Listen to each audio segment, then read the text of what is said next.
What is up, jabronis? JJ back here this time with a breakdown of the Belmont Stakes and a few bets I'll be on.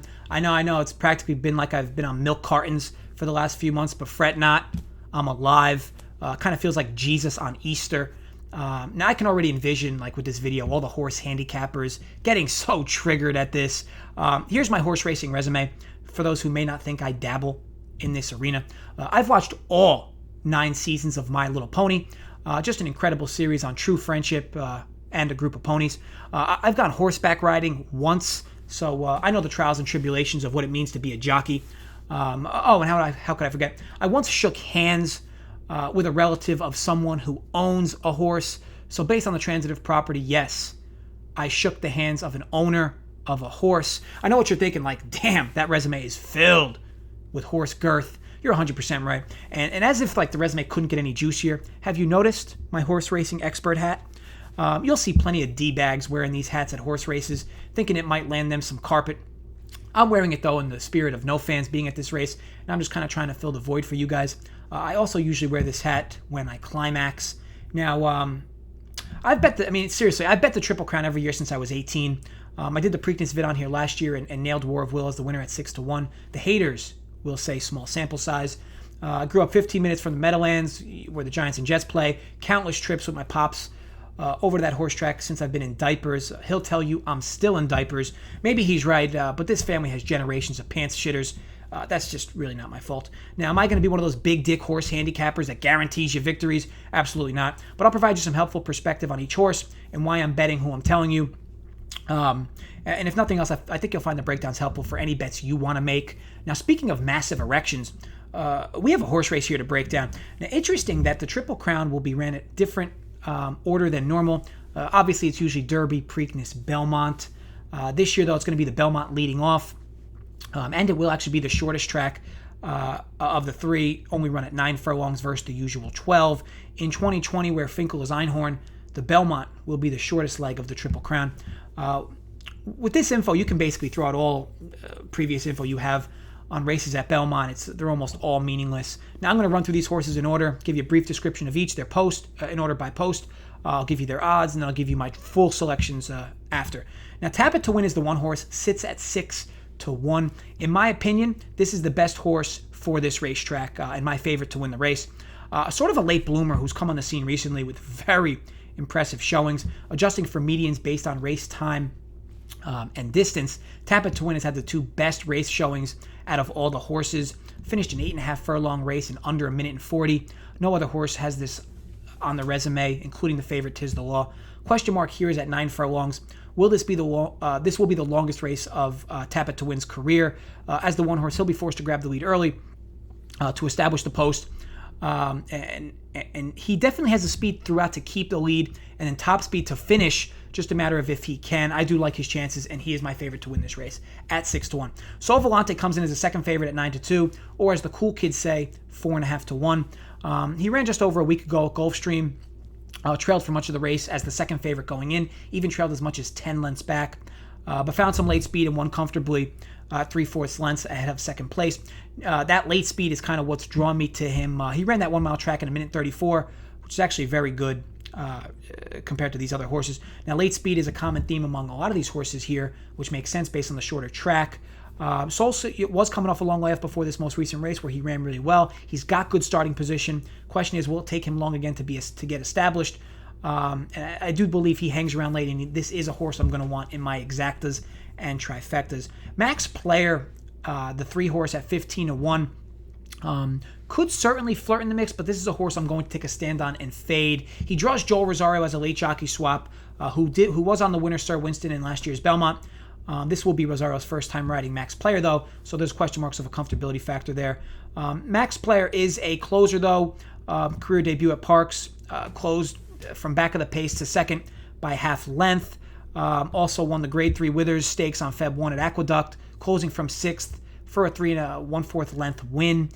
This track sized at 9 furlong will be identical to this Belmont race. He ran that in 1:53.87, which is not impressive by any means. This time simply won't cut the mustard here. And is one of the reasons why I'm going to be fading him, along with his most recent 2 races were actually, on a per median basis, the worst of all these horses So again, I'm going to take a stand on this horse, fade him. If he beats me, he beats me, but I will not have this horse in my supers. Modernist enters this race at 15-1, coming in from the fourth post. He should be able to break between Max Player and Farmington Road, the next horse I'm going to mention, off the gate. He's no stranger to grabbing leads early and then holding, but he'll be up against stiff competition to hold on that top speed late. Sitting in near the middle of the starting gate, he should at least be able to get a little boost from the horses on the sides of him. His recent official times aren't all that impressive either, but he did have some good trial times, which could hold some weight. This horse is no stranger to 9 furlongs, winning 2 straight races at this length. Certainly a horse I have my eye on in this 15-1 bracket of horses for my superfectas. Farmington Road, the 5-post horse, sits at 15-1 as well. Todd Pletcher trains this horse. He also trains Dr. Post, a horse I'll mention in a bit from the 9-post. Expect Farmington Road to be in the back of the pack for most of this race. The shortness of track does play to his top speed, but he'll need to be close enough in the pack late to really show that top speed off. Certainly worth considering in deeper supers, but really tough to find a path of victory for him here. He'd have to have a lot go his way.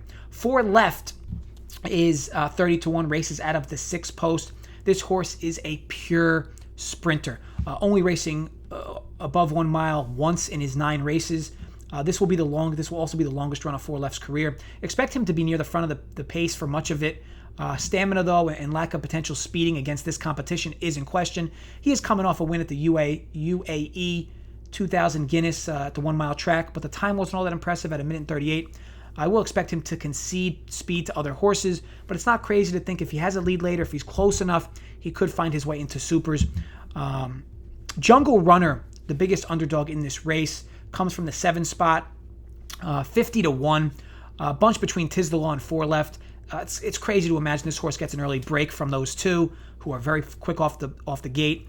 And Jungle Runner, if he loses, or he's either going to get a good pace from the beginning, or he's going to be stuck in the back and have to make up for it with speed. He is not really a pure sprinting horse like these others, and just he hasn't fared well recently at similarly sized tracks. Add the upgrade in class, it's just tough to imagine he keeps pace here. I'm going to fade Jungle Runner in my supers. Tiz the Law, the favorite for this race at 6-5, coming in from the 8 post. 2 distinguished Triple Crown preps, the Holy Bull and the Florida Derby. He's won 4 of his total 5 starts, and recently, of course, the Florida Derby by 4 1/4 lengths. He's off quite a layoff since, though, but did clock a 52nd 4 furlong time at the Belmont on Sunday morning. Interesting to note, Manny Franco is his jockey, arguably the best jockey in this race. He's been on board Tiz the Law for the horse's prior victories, and he won the Belmont riding title last fall. Top horse and jockey pairing. So how exactly does this horse lose? Well, it's a shortened track, and while that might not play to Tiz the Law's weaknesses, it will play to other horses' strengths. I'm just not truly convinced at this track length that this is the best horse for this race. Also, the long layoff could add unexpected variance. To be clear, this is the best horse in this race. It's just simply too many variables for me to warrant wanting these odds. The shorter track also plays nicer to my favorite horse to win this race, Tap It to Win. Dr. Post coming in from the 9 spot, 5-1 odds.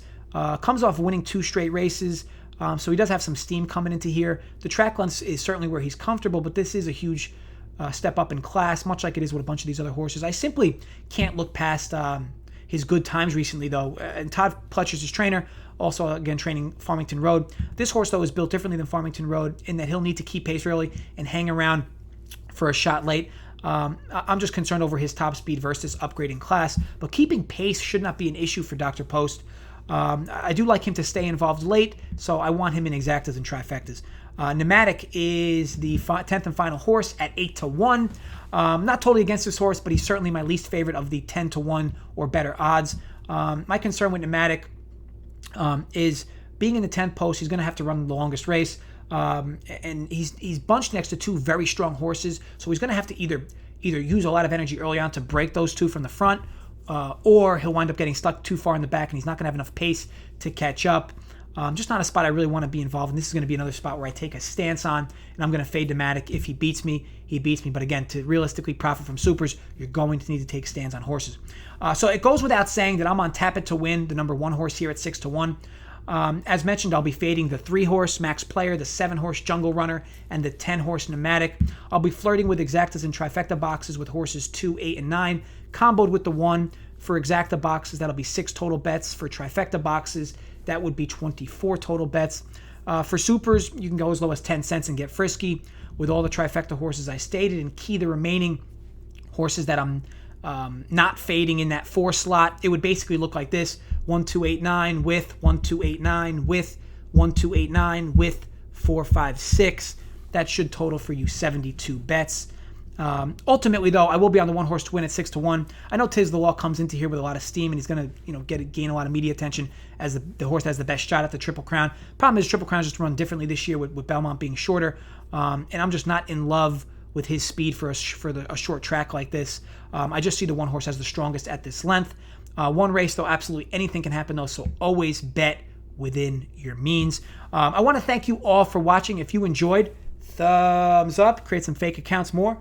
Thumbs up. If you did not enjoy, I hope you fall on a bunch of thumbtacks. As always, drop comments below with your thoughts on the vid. It has been a while since I've done a video on this channel, but expect a lot more content moving forward, not just from me, but from others as well, especially as more sports comes back. I hope all of you and your families are staying safe during these wild times that we're all in. And look, I want to thank you again for watching, and I'll catch you all soon.